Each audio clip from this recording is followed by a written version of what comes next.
Hey guys, Dr. Dex here. Welcome to our YouTube channel. Thanks for coming. We really appreciate it. If you don't mind clicking that subscribe button before we get into the video, I would really appreciate it. Studio Man's not here yet. And DJ Studio Man, he does all of the quality uploading, video taking, editing, but some days he's not here. I'm really trying to do more shorts and give you a little bit more raw footage of what we're doing on the job site to make this channel a little more interesting for you. So don't forget to leave a comment below and let us know what you want to see. What I have right here is we are skirting this staircase, this curved staircase that we built. Now, we've been on this project for a couple months. We're getting really close to the end of it. I just need to get this done. But I thought I would cut this video so that you guys could see what I'm doing at the very end. And so what I'm trying to do is I've decided to leave access underneath the staircase. I'm not making a door and hinges and all that stuff. I'm making a quick and dirty access panel just for this lowest section of this. So there's one seam down here, so it's not very noticeable, but so that you can actually get in here and change out any lights, make any edits on the inside of the staircase that you need to. We don't need the storage. We've had a lot of people comment on it about storage. We don't need storage. We have a room that we have been putting all our tools in for 2 months that's like 500 square feet. So the clients don't need 30 square feet of storage under here. They just decided, let's just enclose it. It looks pretty. That's what they want. That's what they're gonna get. I like to make my clients really happy. So let's create this access panel. I'm gonna go cut a couple boards and get geared up, and then I'll come back and we'll get started and I'll explain to you the process of what I'm doing, okay? I just wanna make a 3-board panel that somebody my size or smaller can squeeze into. I was thinking about making it here, but then I would have to have 2 seams and making it mountable. It was just a lot. So I decided that I'm just gonna make it in this lower section that we can get access into here. And what I'm gonna do is I'm gonna split a line right here. So I need to make this panel 3 boards wide, okay? So 3 boards wide is 16.5 inches. So I'm gonna make 2 2x4 rails, 16.25 inches, and I'm gonna go ahead and install the next 3 boards, and I'm gonna make these 2 rails. I'm gonna put one right on top of this, and I'm gonna put one right under here. And I'm gonna screw the board up top here, and then I'm gonna screw to these 2 2x4s that are top and bottom, and not into here. I'm gonna put a 2x4 above it. Then once those are all screwed together, those 3 boards, I'll take a saw, and I'm gonna cut a line somewhere in here, or even lower if I want, straight, and then this panel will drop and this will stay put. That way all my spacing works, the boards are exactly matched, everything will work just fine. And then once I finish this run and I trim it, I'll trim these boards to here, and then I'll trim out my panel. I've got my 2x4s cut to the length I need. So one's gonna go right here, and it's gonna rest right on this bottom rail, and then this one's gonna go right here, and I'm gonna add additional screws so I can create this section. When I cut this line, wherever I decide, I'm gonna cut it a little high so that when I put the panel in, I have a place to put a couple screws to hold the panel in place. I highly doubt we're ever gonna need to get in here, but if we do, it'll take a minute to get in here instead of hours to cut in a panel at that time. So it's just easier to do it right now. I'm gonna go ahead and start installing the first board of the panel. I'm gonna mark it where I wanna cut it, and then I'm gonna probably put my screw line. Something that's kind of cool about this pressure treated hemlock, these incisions, they're usually pretty square, plumb, flush with the board. So if I drew a straight line, all these incisions are in a square line. They're perpendicular to the board. I can pretty much use this as a gauge as long as I go, okay, I need the 1, 2, third one down. That's where I want to put my screws, on the 3rd incision down. I can actually do that, which is just a little tip, little trick. I know a lot of you don't have this type of lumber where you're from, but the people that do, some may realize that and some may not.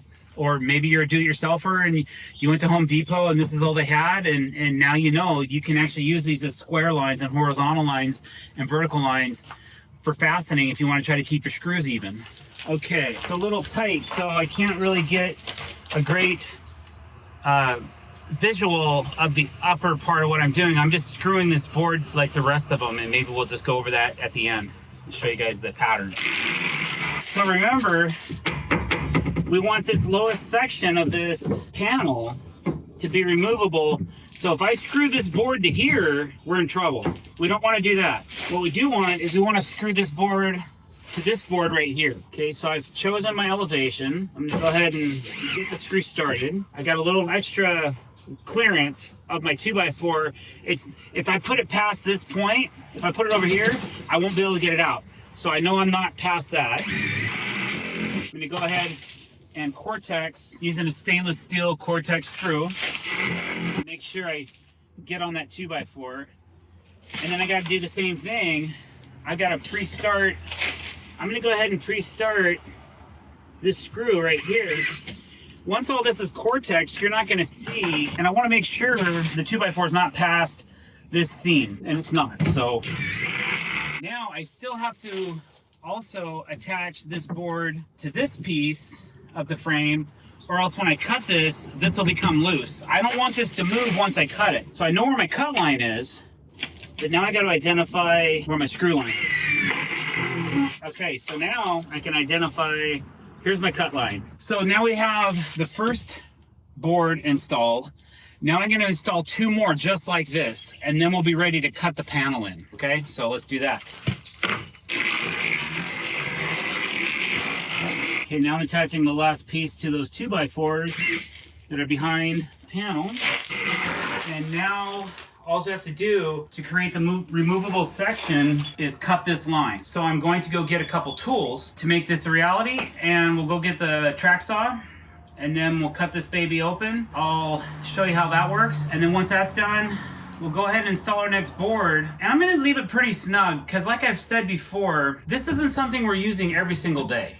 This is only something that I have to get into in an emergency or for a repair. So if somebody drops their diamond ring through the deck board crack, you could get in here and retrieve it with just removing 4 screws. All right, so just for giggles, I'm gonna use a track saw. Sometimes I can screw this to the wall, but we're just gonna hold it up here, and I'm gonna cut this. All right, now that that's done, all I have to do now is use an oscillating tool, and we'll cut this through, and then this panel will drop just a little tiny bit, and then it'll be ready for installation. There we go. And there's your access. We're not worried about these screws poking through or anything like that, because this isn't to be used daily or anything like that. I still have a little bit of an edge right here. So to create enough room for the panel to be functional, I'm gonna go ahead and cut that down. Okay, so now when you're ready to put this back together, it's still pretty snug. So I'll probably go ahead and maybe shave just a little bit off of this 2x4, but I don't mind that it's a snug fit, because remember, we're not getting into this every day. So all I got to do now is install the next board on here, and there's just this one clean seam that you're going to see. The bottom of this is going to be trimmed out. These holes you're never going to see because they're going to be plugged with Cortex plugs. So I'm probably going to leave this thing tight, because that way I know that in the future, it's gonna take some effort to get it out. I'll still put like 1 set screw here into this 2x4, and maybe 1 set screw through the trim, through the board, and into the bottom rail, and that'll keep it in place for ever. And then when we're done, or if we ever need to access it, we just got to pull these 2 screws. I could put 4 screws in, but I think 2 screws is plenty. And the only reason this is this snug, I could just sand this a tiny bit with a belt sander, and then this 2x4 is rubbing a little bit on this 2x4. So as things shrink, it's probably gonna be just fine. I don't mind a tight fit. So let's go ahead and get the next board installed, and then you guys can kind of see what the finished look is, okay? I might go ahead and leave just a little bit of a gap right here, just for some room in case you need just a little bit of extra space. We can go back to our trim, or our bottom, we can go back to our bottom 2x4. I got nothing to attach to right here, so I'm gonna put a screw up here to hold this board together. All right, so then all that's left is our base trim, and I'll probably run a file on this, a rasp, just to have it look nice. So there's your access panel. So if you ever need to get under here, you can crawl in there and fix your lights or repair them or whatever you got to do, and that'll be that. So hey guys, thanks for watching this video. I really appreciate it. If you like what you saw today, please don't forget to hit that subscribe button, hit that bell icon to be notified when we're putting out new content. Leave me a comment below. Let me know what you think of this access panel and how we built it. And don't forget to like this video. Thanks for watching, guys. Have a great day.